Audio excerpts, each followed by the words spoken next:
Mario Cristobal's calling card, recruiting. Yeah. And he is proving that once again here for the 2027 class. Pull up a chair, enjoy the show here for the next 60. Conversation with Cam Underwood from State of the U, obviously. And leave those comments and questions. We appreciate your contributions as well. Hurricanes Live is presented by FanDuel. And we were talking Miami commits and future commits. Cam, how you doing tonight? Good. Can't complain.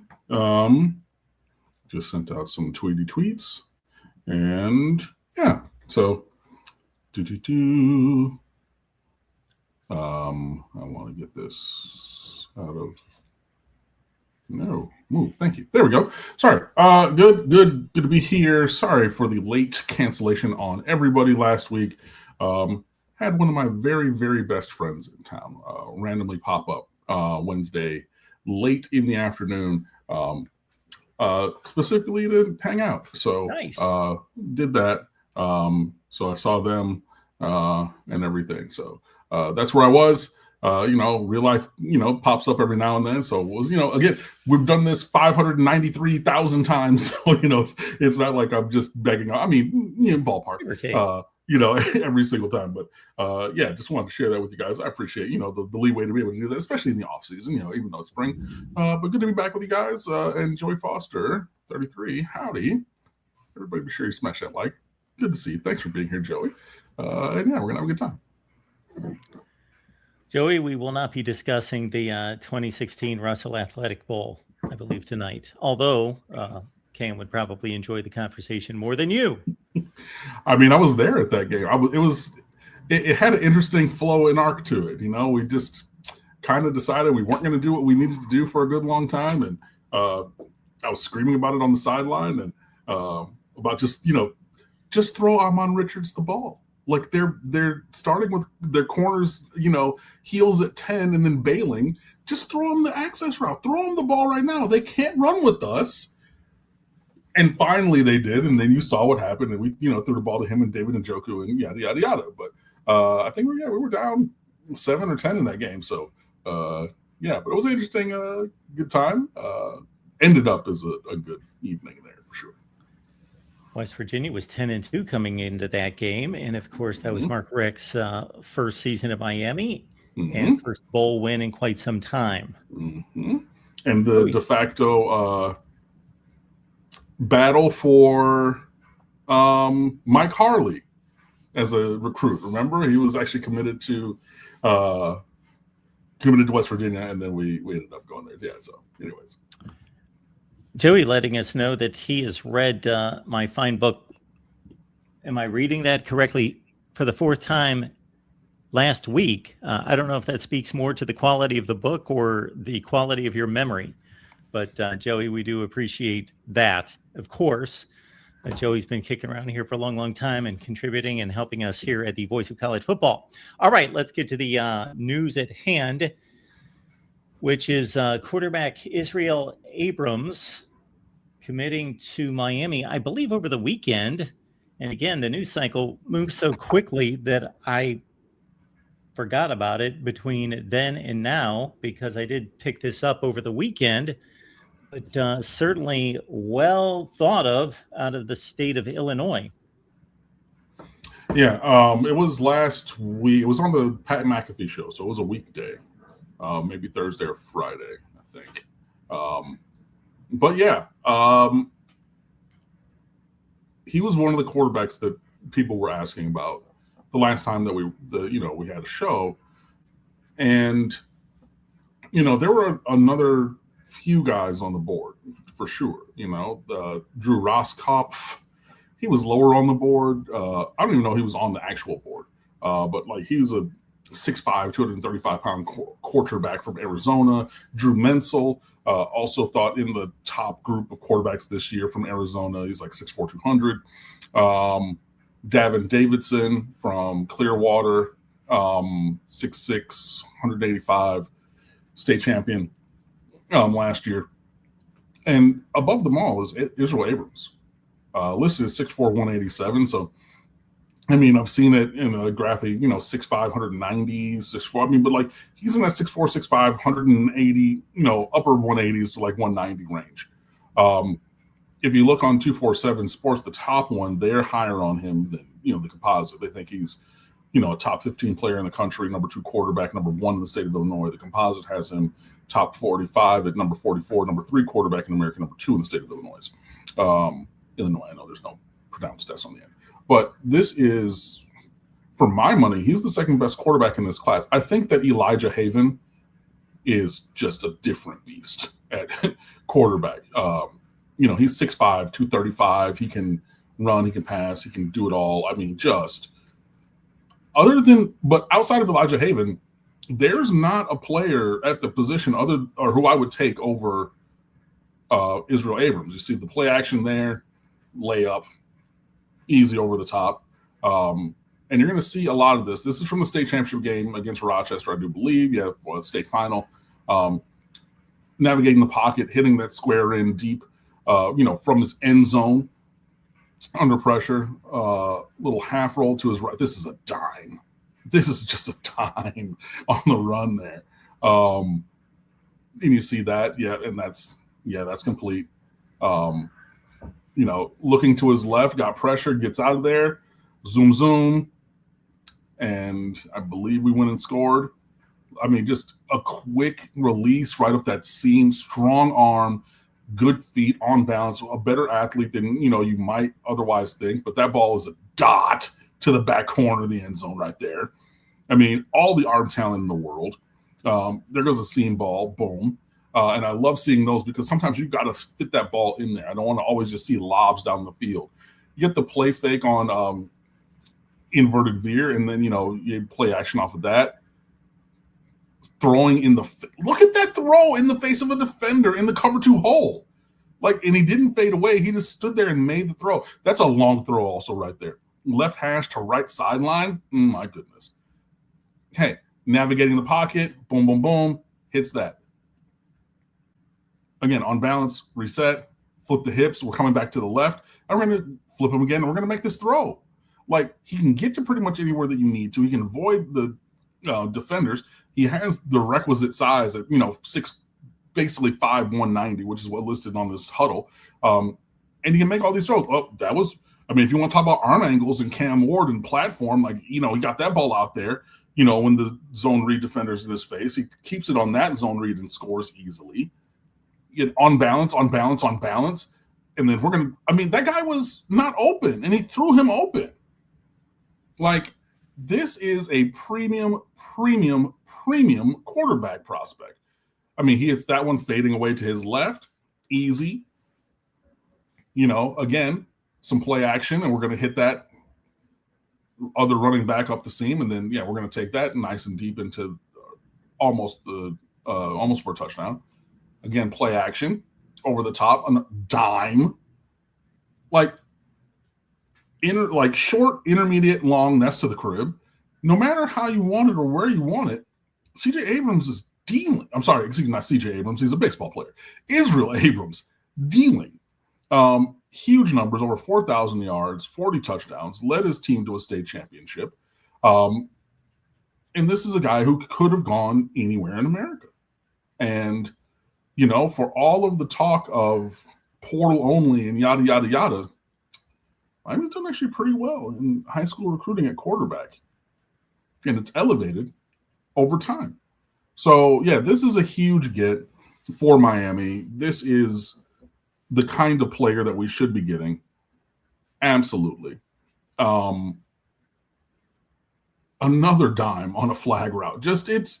It's all right there in front of you. So, Israel Abrams committed to the U. Another long throw from the left hash to the right sideline, and then still has time for his receiver to go run and, make some plays. So, a really good get. He adds a foundational quarterback to this recruiting class that is really going to push hard for the top of the rankings. I feel very comfortable in saying that. If you look at this run right here, this is ridiculous. I feel very comfortable that, if you start at home and then you go out, Miami's clearly going to have the best class in the state of Florida. Again, I don't think that's going to be in any kind of question. We're going to have the best class in the ACC again. I don't think that's in any kind of question.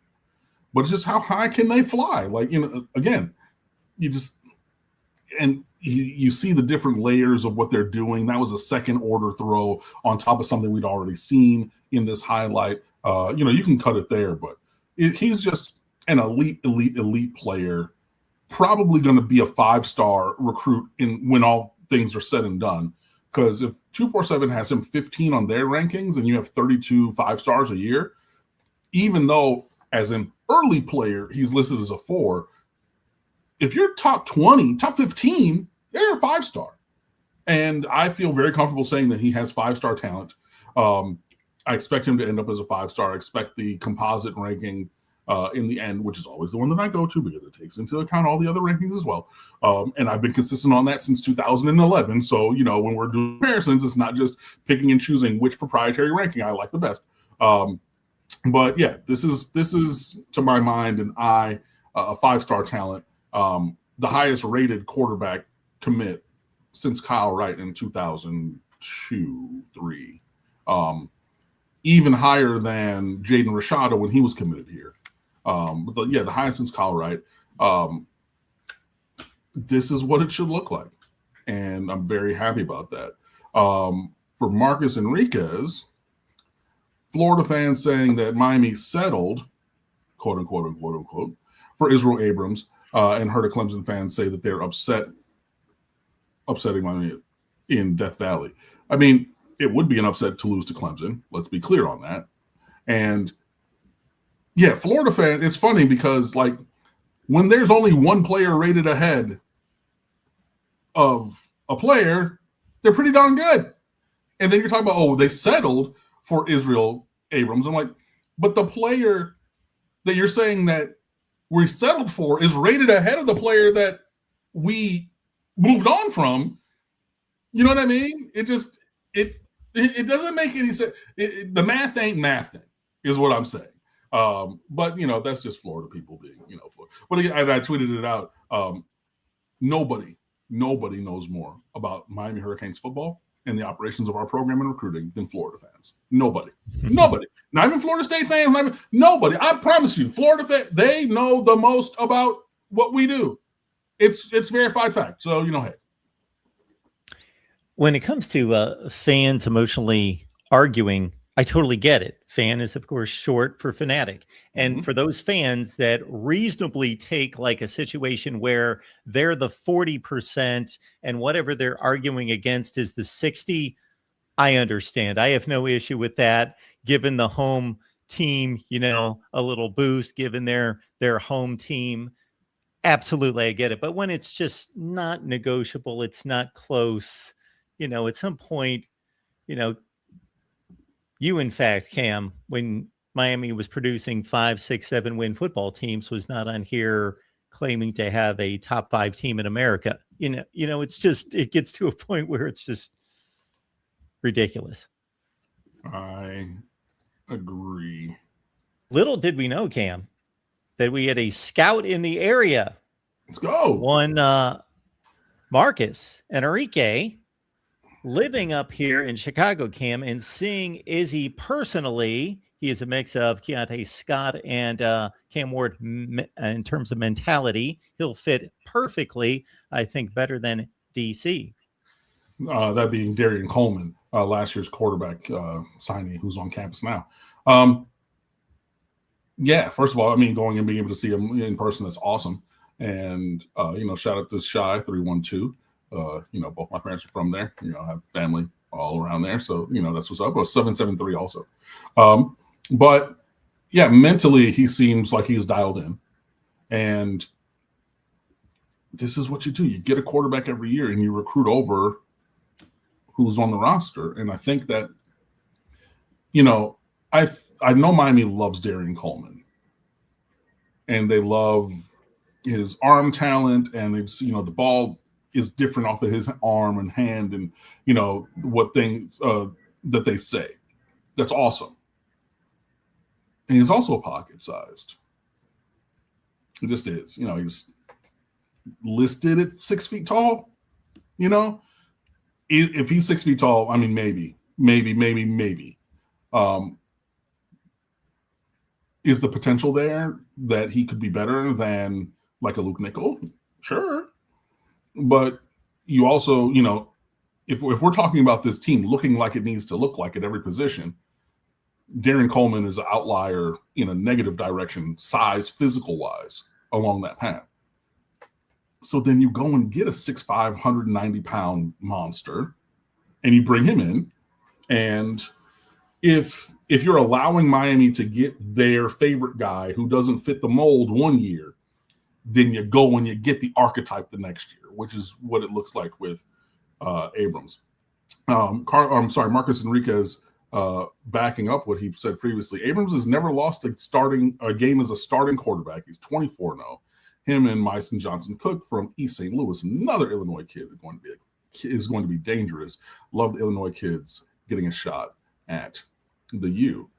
And that is a very good lead-in to even more recruiting talk for you guys, because one of the worst kept secrets in recruiting, but a widely thought occurrence seems to be trending heavily in that direction, where Myson Johnson Cook, a running back from East St. Louis, Illinois, which is East St. Louis, not St. Louis, Missouri, 6'2", 235, is trending heavily towards selecting the University of Miami as his home.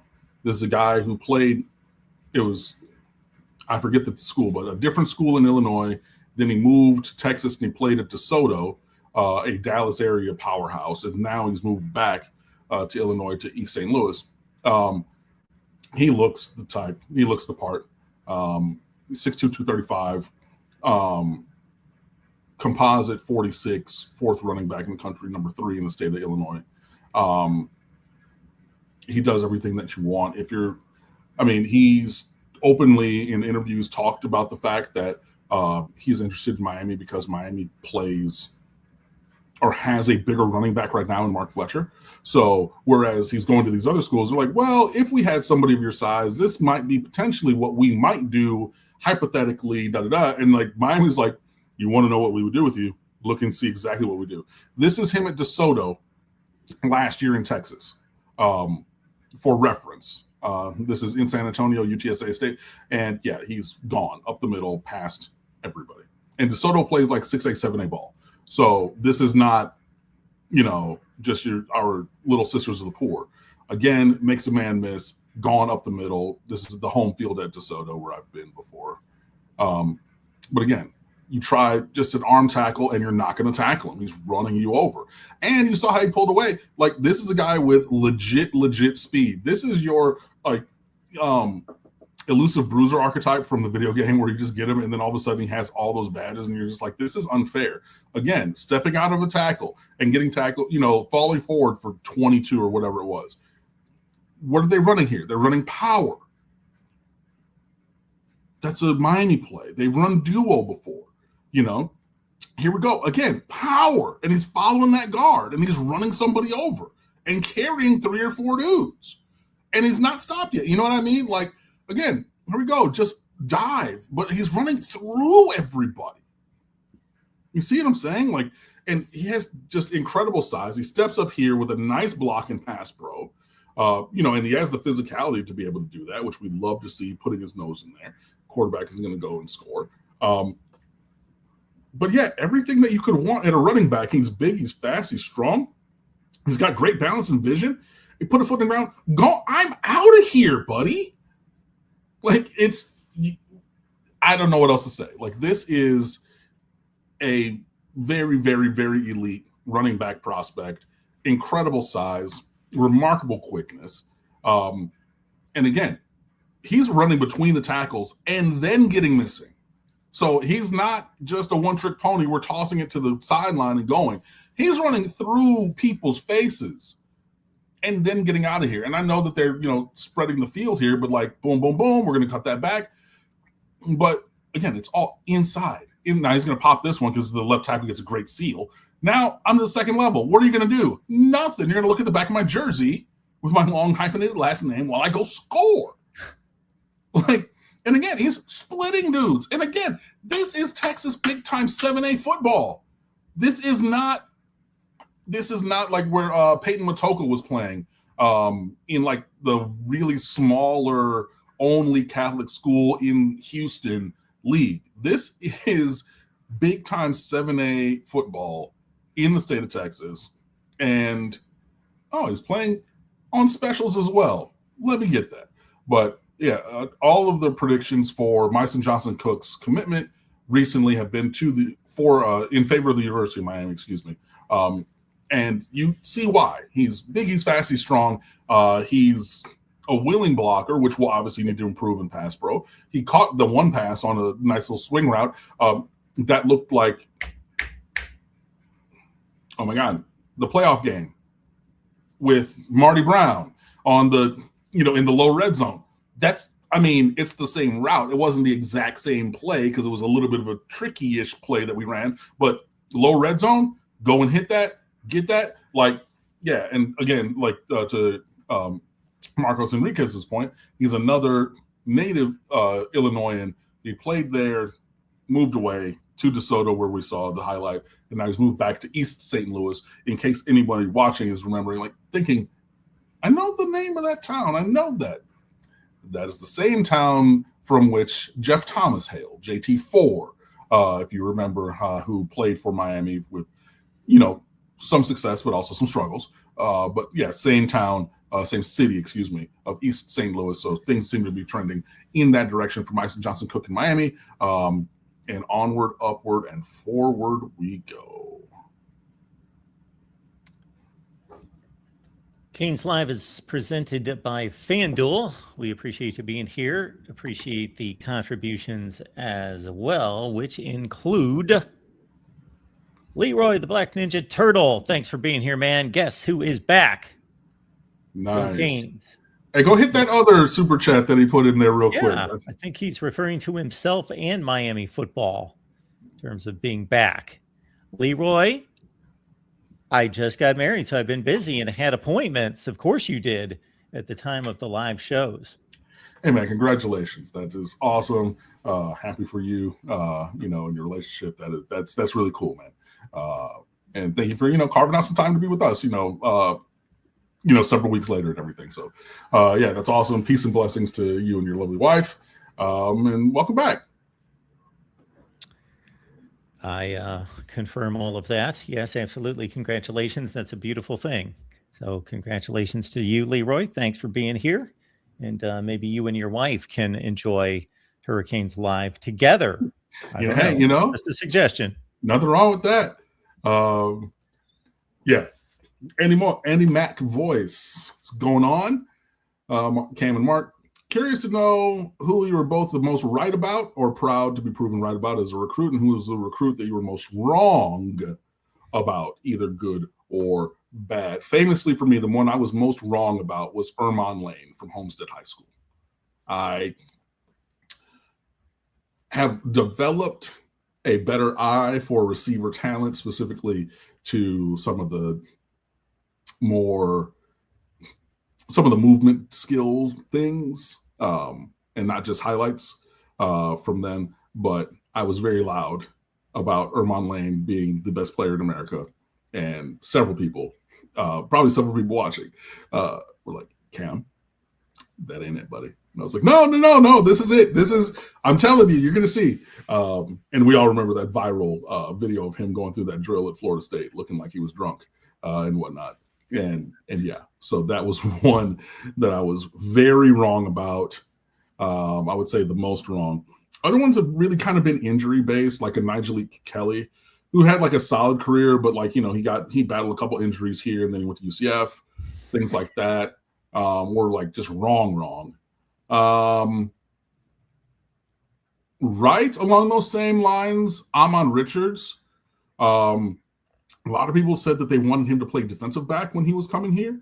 And I did not agree. Obviously, his career got cut short, but I think I was very right about that. I know that he has another year left in college, but Jeremiah Smith, that was a pretty easy eval. And in terms of Miami, like the rightest,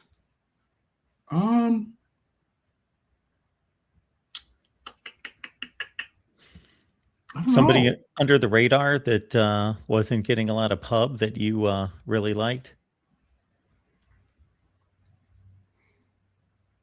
Probably, but it's like trying to pick your favorite needle out of a needle stack, kind of. You know what I mean?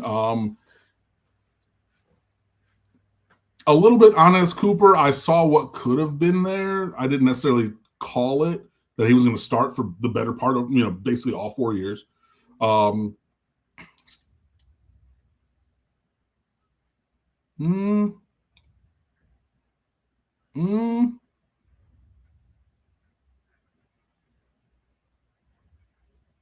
Yeah, I don't know. I know there was a class when we reviewed the classes last off season. That must have been, there was a class under Manny Diaz where like 3 or 4 of the best players, like 4 of the top 5 players were at the bottom of the class. Now, I don't know if you were high on any of them, but it astounded me, just that particular class. Xavier, I think it was Xavier Restrepo's class, and then there were like 3 other players that were really overplayed their ranking. So it wasn't 19. Well, I mean, yeah. Let me see. Was it 20?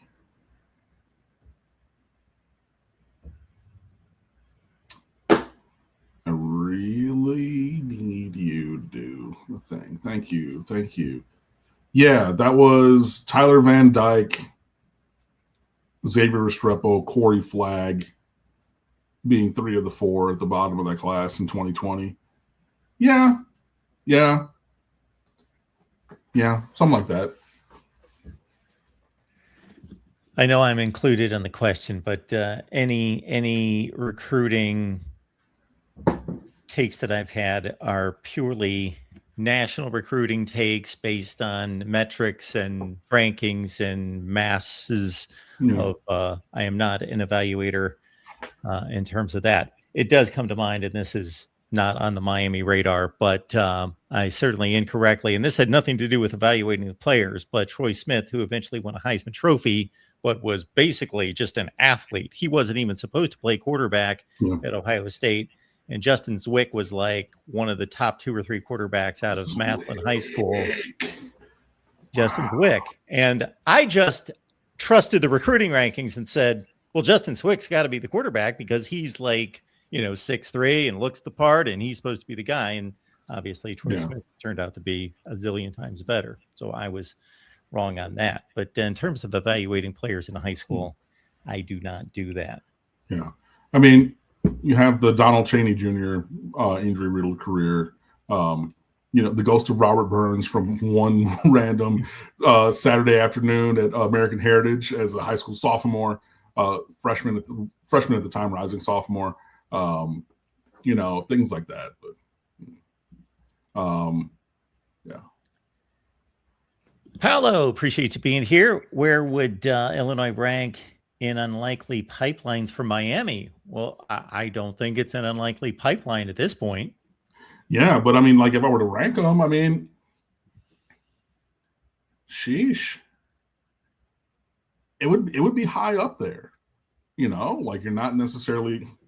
I know the Midwest is more known for basketball and other Olympic sports than football, but a lot of the people from these places, because Marquise Lightfoot and Justin Scott, they played basketball exclusively 15, even 20 years ago. You know what I mean?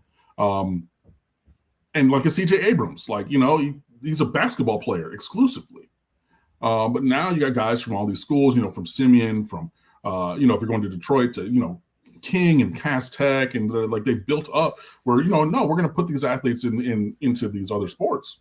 And just wanting to do that. So I would say it's pretty high up, just because, and it's kind of just, again, emblematic of the change in mentality and participation at these really high levels, and coaching and development and all these different kind of things, in places where it was not the focus before. Like, yeah, there was high school football around in Detroit, right? In Chicago. I mean, I say Detroit because I'm from Detroit, right? But like Brother Rice and Catholic Central, like they were fine, but they're not like national powerhouse going to go beat anybody, even from a neighboring state, kind of a thing. Same thing with the schools in Chicago. Not when, again, 20 and 30 years ago when, you know, I was in high school. But yeah, I would say I wouldn't have chosen it. I think that there are more that are kind of further afield that they could be. But again, you're going to a major population center and you're getting the best of the best athletes from those places. Yeah. And look, I was actually looking at it the other day. Like, we just, again, since Manny Diaz was here, we started lobbing more of those offers, started recruiting those areas more. And then we've just taken that to a new level under Mario Cristobal. But this is the same. This is the fruit that is born of the tree, of the seed that was planted years and years and years ago, right? Because if you never go there and you never recruit in a place, kids aren't attuned to your school, right? But if you're offering 6 kids a year in the greater Chicagoland area in 2018, I see a coach who comes in with a quarter zip with, you know, orange and green U on it. Hadn't seen that before. Then you're back in the area scouting and recruiting in 19. Then you're back in the area scouting and recruiting in 20. Now you're back in the area that all of those are the steps that build the bridge to where we've gotten, you know. But yeah, I would say it wasn't on my bingo board. And, you know, this is years ago now. I don't know if I can find the piece. I probably could, you know, because they're still all up on stateoftheu.com. But I think I wrote a piece about like what satellite camps I wanted Miami to work back in the satellite camp days, but like pre-NIL, when, you know, teams were like, hey, like I can send 2 staffers to North Texas or to SMU and work their camp. And then I get eyes on the kids in the Dallas metro area who go to the SMU camp, you know. Chicago was not, I don't think that like these big Midwestern cities were on my list, you know. So yeah, it is a little bit of unlikely impact, but it's had a really, really great impact for Miami, especially, you know, when you get guys like Justin Scott and Marquise Lightfoot, and now, you know, Israel Abrams, and, you know, you contend for Myson Johnson Cook, who's not in Chicago but in the state of Illinois, down in East St. Louis, and, you know, others. Cam Underwood here, answering your questions. Of course, you can catch Cam's work at the State of the U, Miami Athletics, and of course, we are in the midst of spring practice for the Canes. We are presented by FanDuel here every Wednesday at 7 p.m. Eastern Time. And my poor secretarial skills mean that I forgot the third player that you wanted to highlight. Mark Matthews. All righty. While you get that pulled up, Cello Man, thanks for being here, says he still has hope for Judd Anderson at quarterback. Yeah, I mean, I think that you're the only person not in Judd Anderson's nuclear family with that hope. He's a big physical kid. Like I said, I saw him at the national championship game when I was on the field watching early outs, and I was thinking, you know, hey, I know that the easy transition is from a quarterback to tight end, but I'm like, he's built like a defensive end. Like, he's a legit 6'7", 6'8", probably 235, 240. Like, he's a big kid. I get it, but I just don't think that he has the range to play quarterback here respectfully. So yeah, I mean, hey, but if you like it, I love it. Not really sure, but yeah. So another player, talking about recruiting, that Miami is heavily pursuing, and most people in the industry basically think it's Miami or bust for him, is Mark Matthews, a 6'6", 300-pound offensive tackle, number 3 nationally, number 1 offensive tackle, number 1 in the state of Florida, from ye olde St. Thomas Aquinas in Central Fort Lauderdale. Yeah, he's as blue as a blue chip can get. He's everybody's All-American. Number 3 player overall, number 1 at his position, number 1 in the loaded state of Florida, which, remember, these rankings do unfortunately take into account IMG Academy because they're based in Florida, although all of their players are not from Florida. Regardless of where you're from, however, they're saying that there's only 2 other players in the country that they would rank ahead of Mr. Matthews. He was down this weekend for the Spring Splash recruiting event and pool party. And it's just kind of, part of the changing times in terms of recruiting calendar. These events used to be in August, right before, the week 0 of the college football season. High school football season. Now, because guys are taking visits and the calendar has changed up with early signing day, which we all know is signing day now. But with guys, making their decisions earlier, you got to move these things up. So, Mark Matthews was on campus. Leroy the Black Ninja Turtle, also DJ Jacobs, David Jacobs from Georgia, who was going to commit to Miami. I think everybody has that on good authority. And then Ohio State just said, we cannot have the optics of losing this recruiting battle. And they overbid against themselves with NIL money. And he committed there. That's, everything I've seen, heard, and read from both sides basically confirm that and everything. But David Jacobs, was on campus as well, as was Mark Matthews. Bang, get out of here.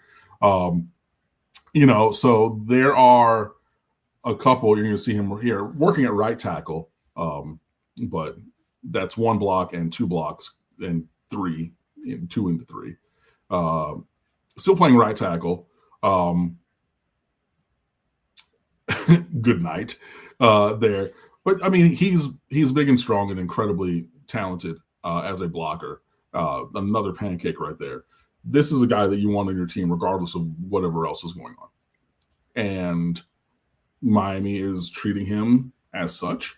They are recruiting him very, very, very hard. And, the expectation is that Mark Matthews will be a Miami Hurricane. Geez, that pancake. Just sit down, kid. So, I mean, you always need new talent on the roster. He's one of the best in America. He's right in your backyard at Aquinas, a school that Miami has recruited very well. And obviously, there are other teams that are looking at Mark Matthews, but he probably is going to end up in Coral Gables. I feel pretty confident on that. And a lot of people in the industry feel very confident on that as well. Insofar as DJ Jacobs, I mean, to Leroy's earlier statement, he needed to, get in the boat and quit playing around. But,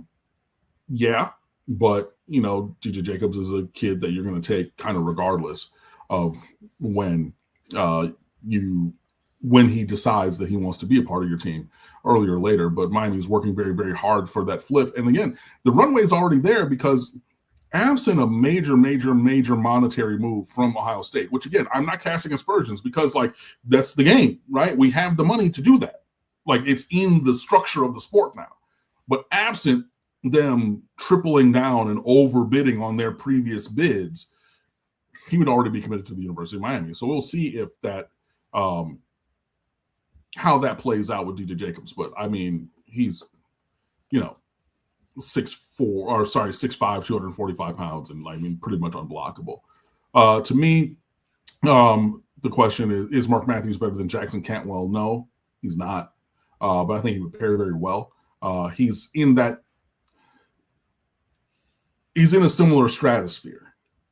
This is not, super fine dining going to, picking stuff out of the trash. It's not that. But no, I do have Jackson Cantwell a decent bit ahead of him as a prospect, but both tip top of the group of the class. I think the size that I like to play is, if they were in the same class kind of a thing. So if Mark Matthews were in last year's recruiting class, I probably have him 3rd behind Jackson Cantwell and Kenny Pepe, the USC signee. well, even freshman now, but probably third at tackle behind those two. So in rare air for sure. But for me, I would take Jackson Cantwell. But I mean, I'm not, kicking Mark Matthews out or anything. When I see these various schools pop up over and over and over and over in South Florida, let me ask you this. Yeah. Approximately how many schools play big time high school football in South Florida? Whatever radius you want to put on that, 50 miles, 100 miles, whatever, where there are multiple, major college prospects typically playing on those rosters. And the reason I ask that is I would think that it would be fascinating because we're sitting here talking, obviously, college football and the games and previewing the next week's games every week and not focused on high school football and rarely bring it up unless somebody commits during the season. But I got to think that there's an industry out there for people that compare the matchups between the elite players when they face each other. Yeah. It varies because, there's all kinds of player movement down here. I mean, top of the head. I mean, because you even have Josh Johnson down at Key West, like a blue chip player who just committed to Miami. Is Key West good? No, but like they got a blue chip, if you're thinking like programs, I mean, even if you go to the smaller programs, there's still plenty of them, like Belen Jesuit, where Donald Chaney went. They're not a powerhouse, but I mean, you can get some guys from there. I mean, Columbus, Southridge, Homestead, Central, the West, Carroll City. That's 7 off the top of my head in Miami-Dade. And I'm probably missing a couple. You know what I mean? So that's them. Then, you're going to the, depending on the population center, but like your Miramar, Flanagan didn't fell off because Devin Bush left. But, that Southwest Broward. So now like a West Broward where Joshua Moore went pops up because people, okay, well, we're going to go further west. Chaminade, St. Thomas, Cardinal Gibbons, even Westminster Academy in Northeast Fort Lauderdale, Calvary Christian. They had a record-setting quarterback, and I know that they played like 2A ball, ended up going like FCS, and setting some records. You're going to find guys everywhere. Like Chris Wheatley Humphrey went to South Broward, which is in Hollywood, a major population center, but not necessarily like a powerhouse school. Cello Man talking about Miami Jackson. Yeah, but I mean, you got guys who might not stay at Jackson and they're going to go somewhere else. And maybe they're at, Winky, Wright, Miami Shores. No, it was Willis Wright, and then they had a quarterback who were at Miami Shores doing numbers, and then they transferred to Miami Central for their senior year. You can get good teams from Cypress Bay, from Stoneman Douglas, from a bunch of the other schools. I mean, you have college recruits from Piper. I haven't even mentioned Deerfield, where I had my first job, and they're a powerhouse. And they've had multiple guys who like went there so they can early enroll and who had previously been at Aquinas.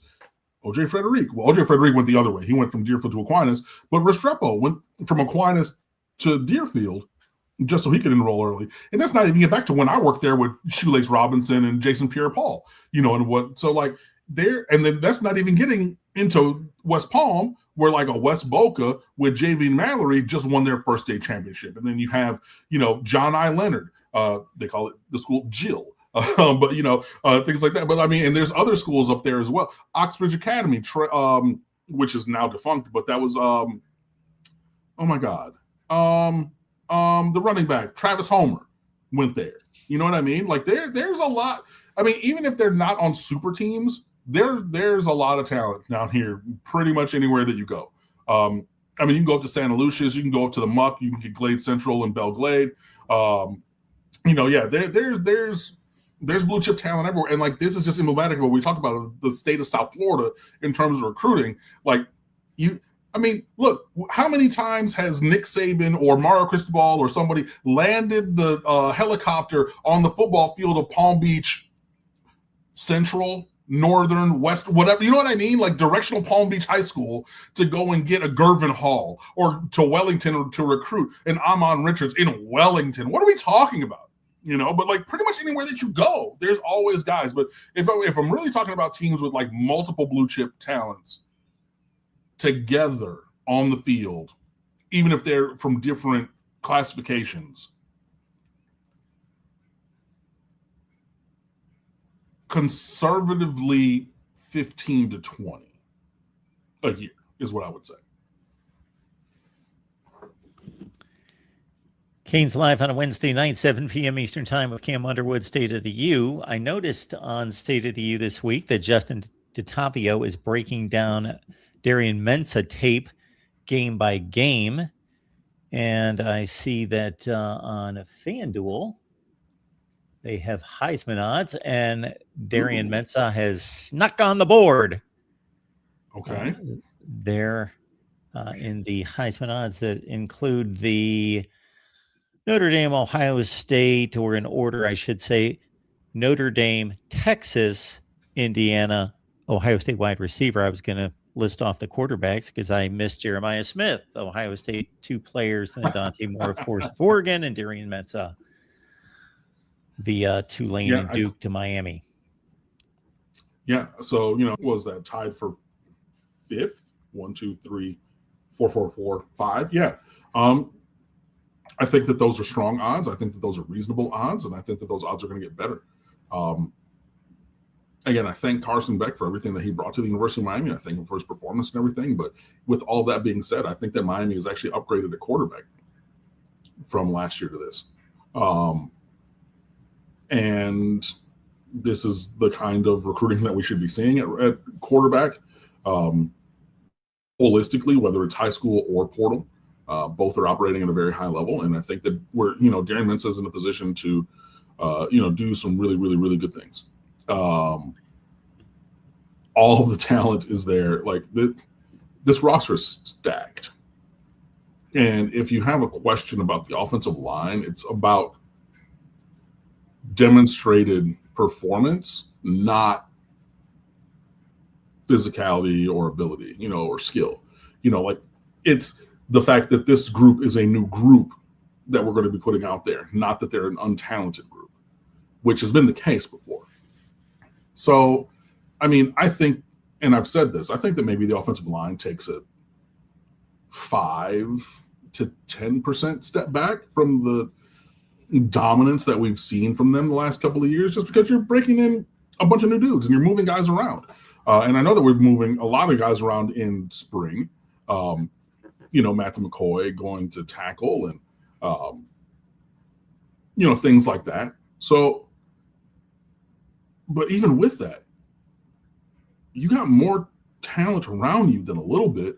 You got arguably the best running back room in America. You have one of the deepest wide receiver rooms in America and most talented, to the point there's going to be people who leave at wide receiver just because we got the bomb squad over there. We got so many awesome players, right?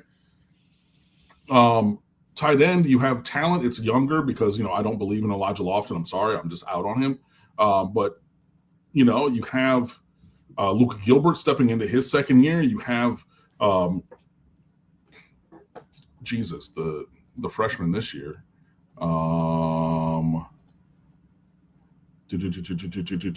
What is his name? Gavin Mueller from South Elgin, Illinois. Everywhere you look, everywhere you go, there's elite talent on this offense. And then you got an elite trigger man to get them the ball. And I trust a Mario Cristobal coached team along the offensive line, even though we haven't seen it from this specific group, right? And we're not returning these dudes from last year or just holistically, who played, yeah, I think that it's going to be there. Miami's over-under on FanDuel for regular season wins is 10.5. I mean, and basically you have 2 games, and we've already alluded to one, that, Clemson fans are calling for the fact that they're going to upset Miami, which means that Miami will be favored, as they should be, because they are the better roster and team. And then you go to Notre Dame on November 7th, which is a comparable level, peer level, playoff national championship contending team. Outside of that, I would say even the Clemson loss, even a Clemson loss would not be really acceptable. It might be understandable. It wouldn't be acceptable with this team. So if I go and say over again on 10.5, cool. But what are we doing with that? We're probably scoring points. I saw David Lake from Inside the U. He put up, some early projections or breaks, and one of his was that we're going to score more points this year than last, and we're going to average more than 40 points a game. All right, I'm with it. How you getting those 40 points? Darian Mensah probably is going to be a big, big part of that journey. So, yeah, him being tied for 5th in preseason Heisman odds, it's very strong. I would have liked to see them lower, and then, we get better value for money, to be perfectly honest. But, yeah, I think, plus 1,500 is a very, very strong emblematic of his talent and the trajectory, that this team is going to take. So, Cam, I would think that the rest of a Heisman short list for Miami would include Malachi Toney and Mark Fletcher off the top of my head. Yeah, absolutely. Now, I don't know about what the distribution of statistics is going to be with those guys, but yeah, those would be the triplets. Those would be the 3 that you would think about. Give me 1 second. I'll be right back. Miami fans, you should love this book for 2 reasons. Number 1, it's a damn good book. Number 2, Miami's all over this thing. Why? Well, I consider the 1990s to be the most formative decade in the history of college football in determining a champion, in terms of the championship system changing several times and leading to what we have currently. So it's on Amazon. You can either grab the link in the description section, or you can just go to Amazon and search Disputed National Champions. It's not a historical book. We also take each and every season during the 1990s and we place it into the BCS era, the 4-team college football playoff era, the 12-team, and the proposed 14-team era. So it's a whole lot of fun. Check it out. Yeah. There it is. Paulo. Sorry about that. Kept scrolling for a little bit, brother. Appreciate the super chat. Any takeaways or things that caught your attention during spring practice so far that could come into play during fall camp to keep an eye on? I mean, obviously the performance and development of quarterback, because, you just want to see how those guys behind Darian Mensah continue to develop and grow. The resurgence of Jordan Lyle seems like he's doing well in spring, which, if he adds back in, that creates headaches for opposing teams and headaches for, Miami's new running backs coach of how you going to rotate these boys, because there's only one ball, and you're usually only going to have one running back on the field at a time. So, GG's with that in your, maiden journey as a head position coach. Coming over from the NFL ranks. Joshua Moore has been getting rave reviews at wide receiver. True sophomore, along with, the high notes are going to be there.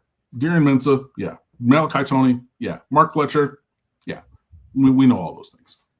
The defensive line, really like what I'm hearing about from defensive tackle, from Keona Scott, I believe is his name, from Nebraska, Jarquez Carter, who came over from Ohio State, along with the growth and development of the starters in front of them.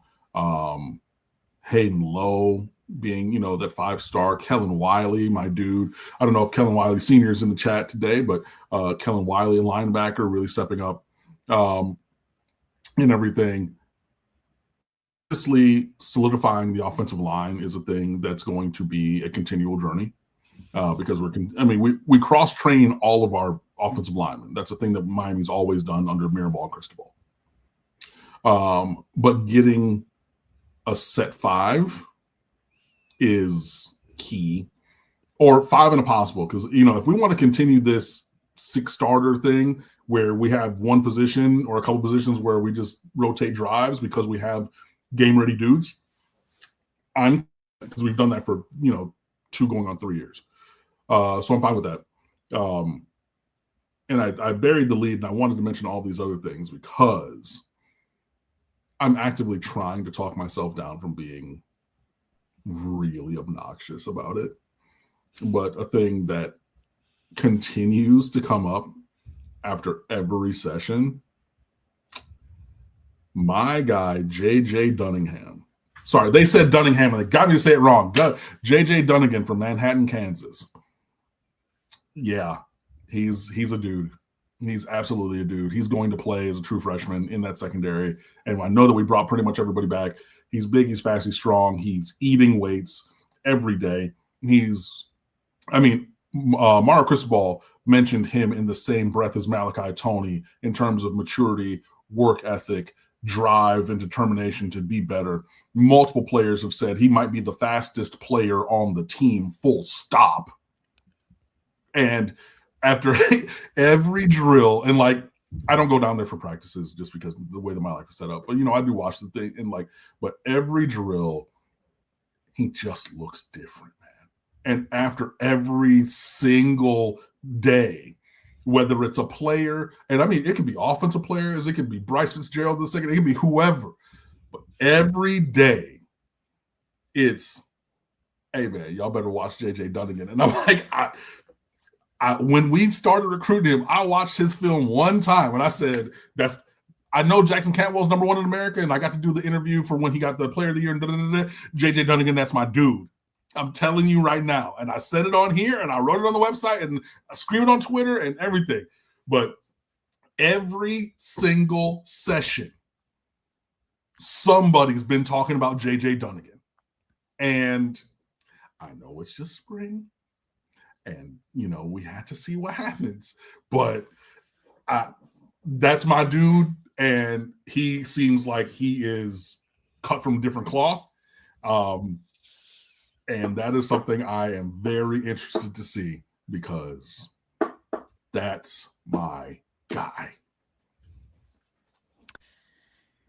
Sans Kane is alluding to some other, apparently some guy that you were all in on, and is making a UCF connection. The only UCF Miami connection I can come up with is at center with Matt Lee, but this is obviously a quarterback. Oh, no, you're talking about Jakari Brown. Oh, okay. Yes. Yeah. I wasn't wrong about Jakari Brown. I said he was big and physical and talented and needed to develop as a passer. And if he didn't, then he wouldn't be able to play here or pretty much anywhere. That's what I said. Now, I was hopeful to see the development that we needed to see. We never saw. Oh. Unless you're talking about N'Kosi Perry, which is pretty much the same thing. He went to UCF? Yeah, didn't he? Did he? I think so, when he left here. I don't remember that. Yeah, if you're talking about N'Kosi Perry, but also we didn't run the kind of offense then. We weren't really leaning into the spread, and we didn't develop him, and we treated. That was I actually got in big trouble because I used a bad word on Twitter one time back in 2018. But FAU, excuse me, FAU. Yeah, right, FAU, not UCF. So UCF was Jakari Brown, FAU was N'Kosi Perry, but we didn't. I don't think that we did. Okay, we didn't do badly by Jakari Brown. He just didn't develop. I think that we actively did badly in the handling of quarterback with N'Kosi Perry, especially you went to the bench after you're down 27-7 against Florida State, right, in 2018. And you said, we ain't got nothing to lose. We're going to turn it over. And that man walked that team down. And we could have scored on the last drive, but we took a knee and whatever, right?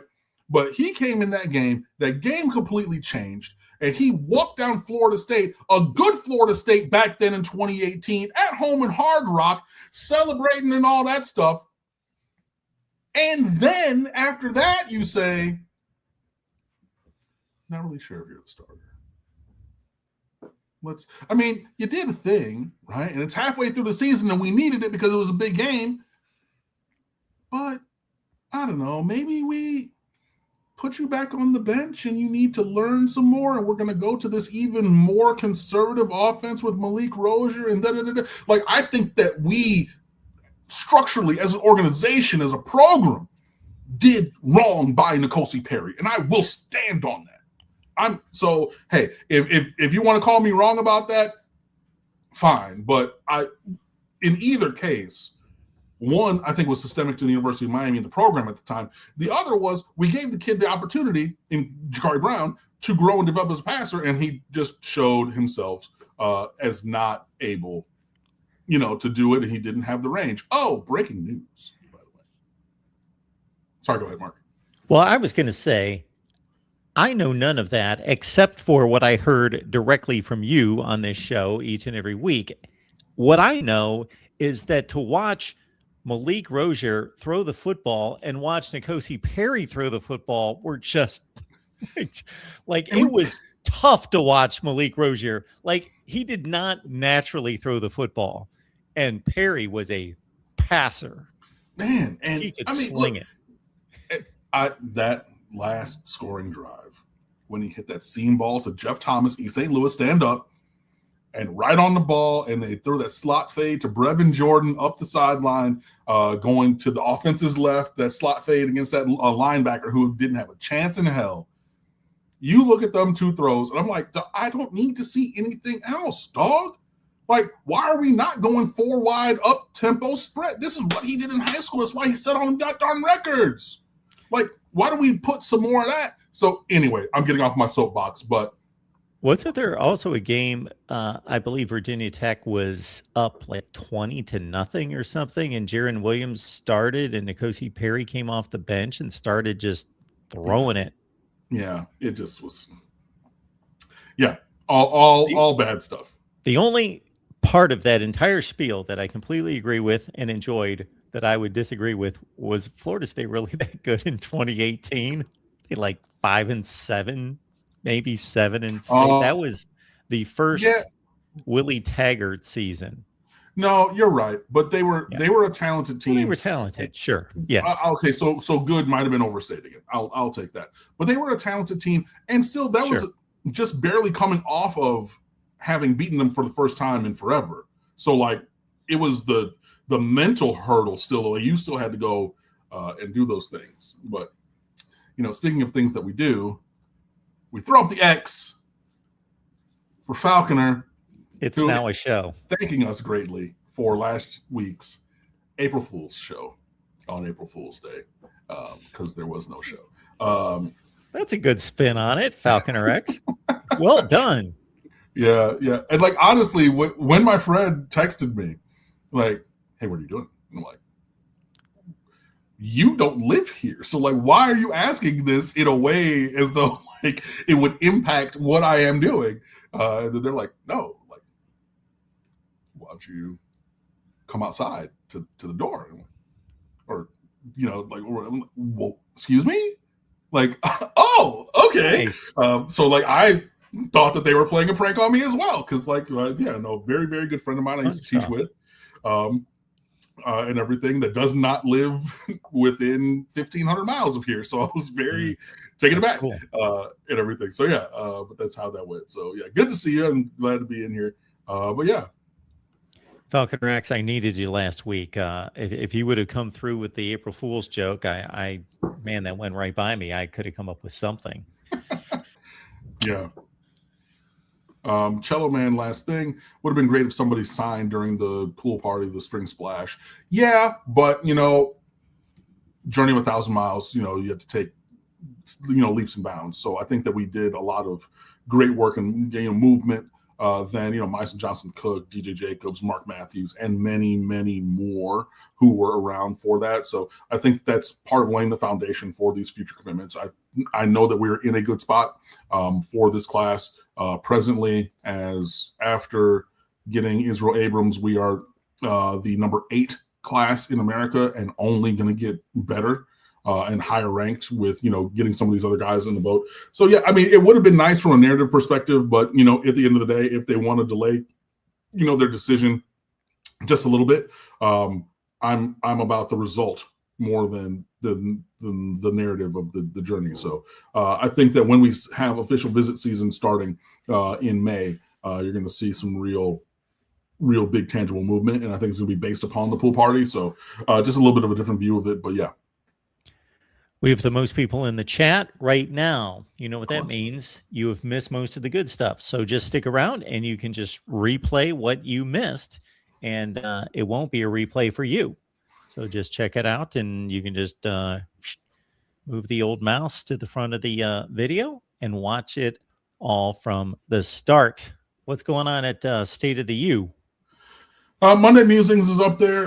Jordan Lopez is doing some pre-NFL draft stuff. I'm actually writing a QB recruiting thing that, I'm giving you a little bit of the content of through the course of this show, and some other stuff. So please go and check it out over stateoftheu.com. At Underwood Sports on Twitter, at the State of the U as well. I probably should be pushing that one since Elon lost his goddamn mind and wants to charge $40 a month for TweetDeck or Twitter Pro. And I paid the subscription previously, $84 a year to get, and then they said, oh, no, we're charging $40 a month. It ain't worth it. So yeah, I'm mostly on the State of the U, at the State of the U on Twitter. So yeah, that's where I am. I'm always around. Appreciate you guys for being here. Good to be back. Thanks for allowing me the space to take a week off.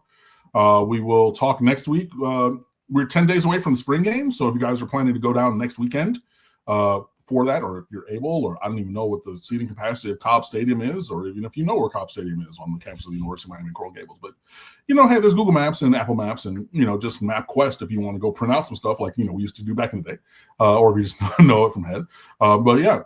So we have that coming up, NFL draft coming up this month also. So we'll have, commentary analysis on all those things over on stateoftheu.com. I appreciate you guys, and we'll see you soon.